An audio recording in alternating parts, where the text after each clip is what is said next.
Hey, hello everyone, hearing people and especially booktubers.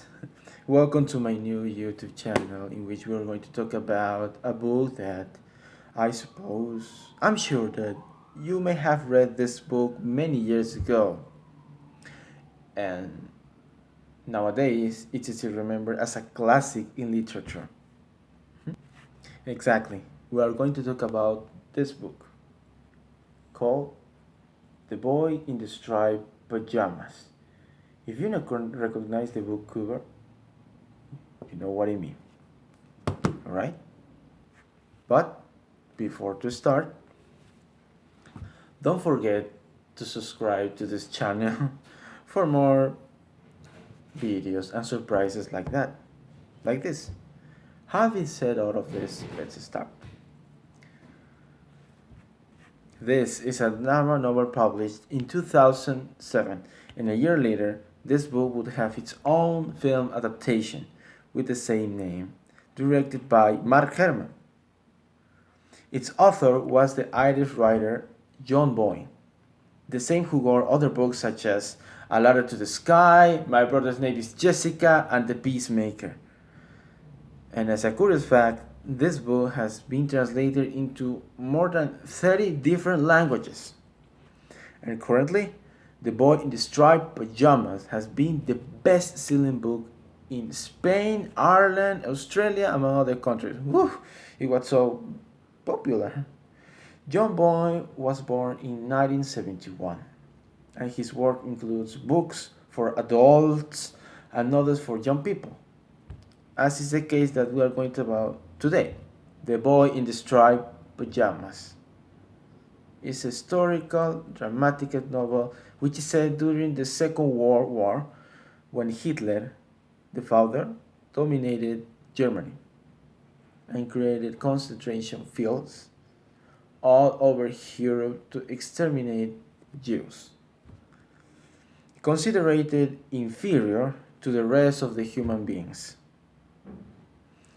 In other words, this clearly is a book about the victims of the Holocaust, which uses imaginary people to represent the atrocities that happened during the Second World War by showing the reader two points of view, a Jewish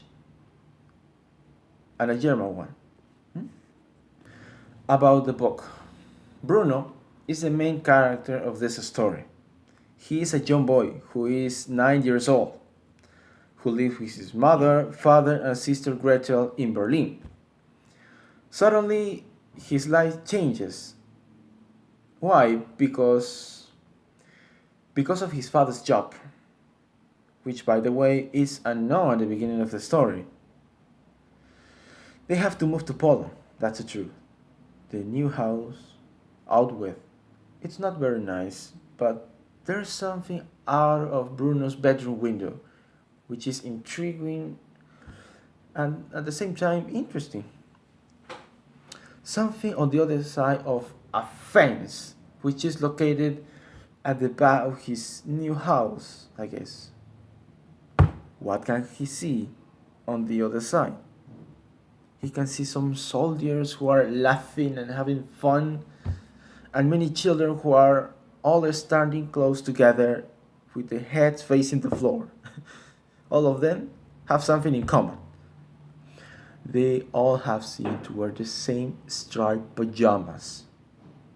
The soldiers' behavior shows dominance and importance, while the children are passive and oppressed. They don't seem to have confidence. Throughout the story, Bruno meets a Jewish boy, just like him, named Shmuel, who is 9 years old, about like any other guy, just like Bruno. He comes from the other side of the fence. The two kids become friends, and every afternoon they meet, they sit down, and talk together, though the barbed wire fence of the can separates them. The boys begin a forbidden friendship.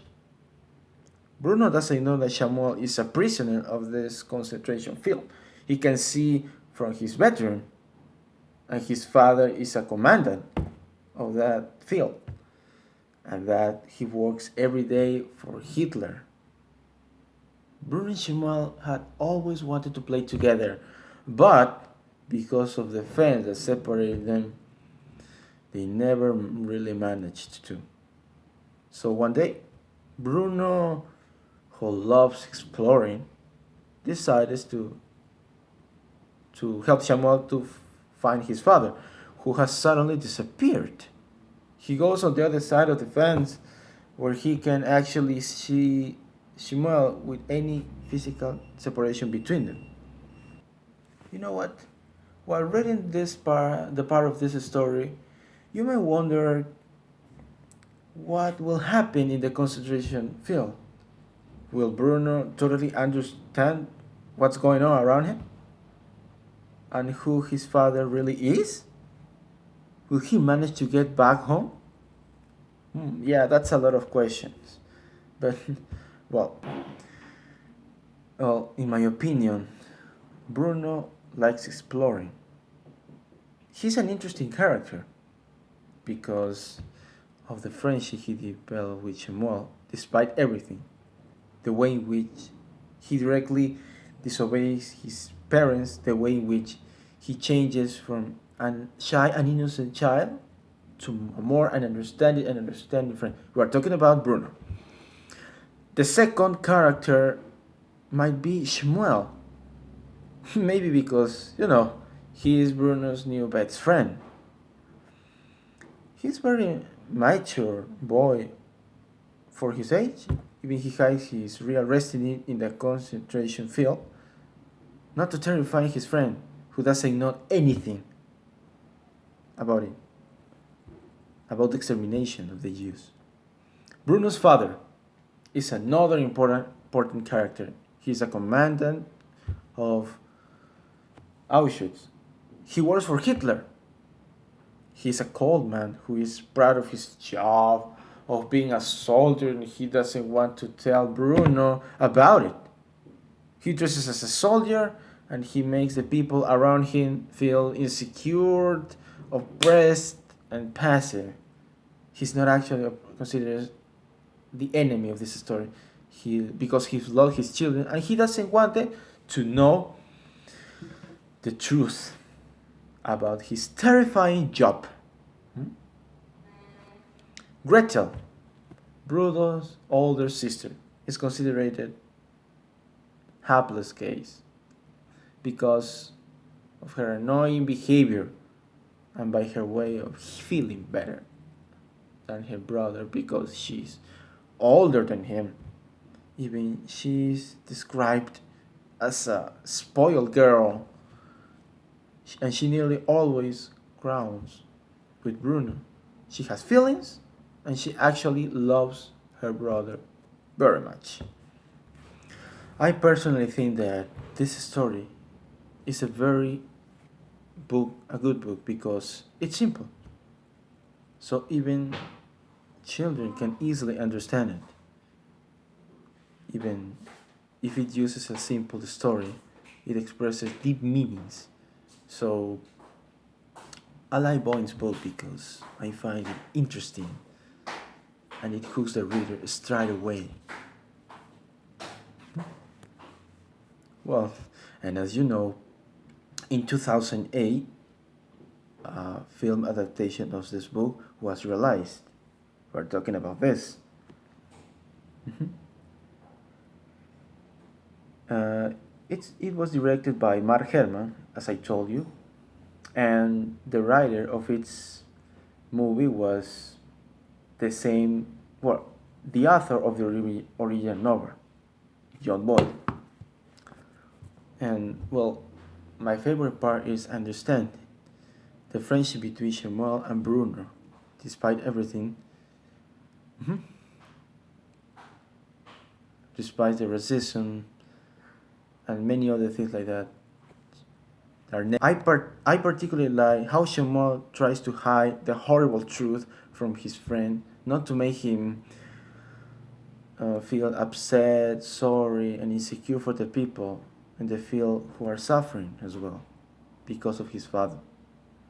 It's as if the two boys are brothers thanks to their young but true friendship. In conclusion, I highly recommend this book to every kind of audience because it talks about a sad and a truth through a simple shot like story.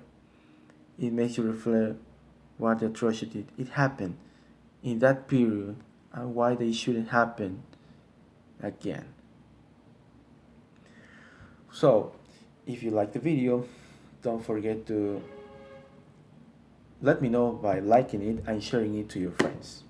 Bye bye.